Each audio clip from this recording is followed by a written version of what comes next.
ಶಿರಸಿ ನಗರಸಭೆಯ ಪೈಪ್ಲೈನ್ ಜೋಡಣೆಯ ಅರೆಬರೆ ಕಾಮಗಾರಿಗೆ ಅಂಗನವಾಡಿ ಸಹಾಯಕಿಯೋರ್ವರು ಬಿದ್ದು ಗಾಯಗೊಂಡ ಘಟನೆ ಚಲುವಾದಿ ಗಲ್ಲಿಯಲ್ಲಿ ನಡೆದಿದೆ. ಹೌದು, ನಗರದಲ್ಲೆಲ್ಲ ಇಂತಹ ಕಾಮಗಾರಿಗಳು ಆಮೆಗತಿಯಲ್ಲಿ ಅರೆಬರೆಯಾಗಿಯೇ ಸಾಗಿದ್ದು, ಈಗಾಗಲೇ ಓರ್ವನನ್ನು ಬಲಿ ತೆಗೆದುಕೊಂಡಾಗಿದೆ. ಅಂತಹ ಒಂದು ಘಟನೆ ಚಲುವಾದಿ ಗಲ್ಲಿಯಲ್ಲಿ ನಡೆದಿದ್ದು, ಇಲ್ಲಿ ಅಂಗನವಾಡಿ ಸಹಾಯಕಿ ಶ್ರೀಮತಿ ರೇಣುಕಾ ಚಲವಾದಿಯವರು ಅಂಗನವಾಡಿಗೆ ನಡೆದು ಸಾಗುತ್ತಿದ್ದ ಸಂದರ್ಭದಲ್ಲಿ ಪೈಪ್ಲೈನ್ಗಾಗಿ ಅಗದ ಸಿಮೆಂಟ್ ರಸ್ತೆ ಮೇಲೆ ಎದ್ದು ನಿಂತಿದ್ದ ಕಬ್ಬಿಣಕ್ಕೆ ಸೀರೆ ಸಿಲುಕಿ ಬಿದ್ದು ಗಂಭೀರವಾಗಿ ಗಾಯಗೊಂಡು ಆಸ್ಪತ್ರೆಗೆ ದಾಖಲಾಗಿದ್ದಾರೆ.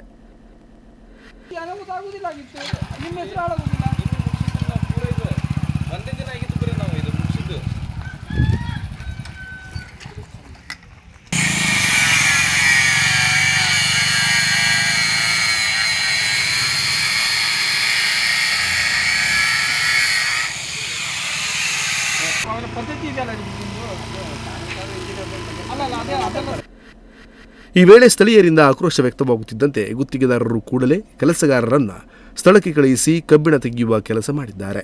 ಇಂತಹ ಘಟನೆಗಳು ಅರೆಬರೆ ಕಾಮಗಾರಿಯಿಂದ ನಡೆಯುತ್ತಿದ್ದರೂ ಯಾರೂ ಕೂಡ ಇದನ್ನು ಗಂಭೀರವಾಗಿ ಪರಿಗಣಿಸುತ್ತಿಲ್ಲ ಎನ್ನುವುದೇ ಸಾರ್ವಜನಿಕರ ಬೇಸರಕ್ಕೆ ಕಾರಣವಾಗಿದೆ.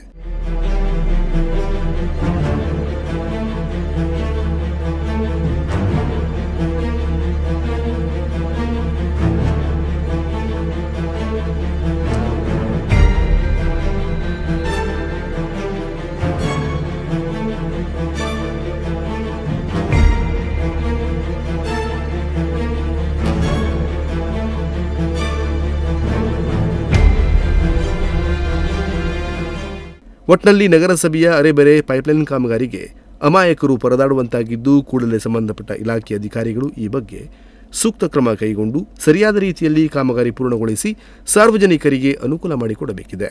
Nudisiri news desk, Sirsi.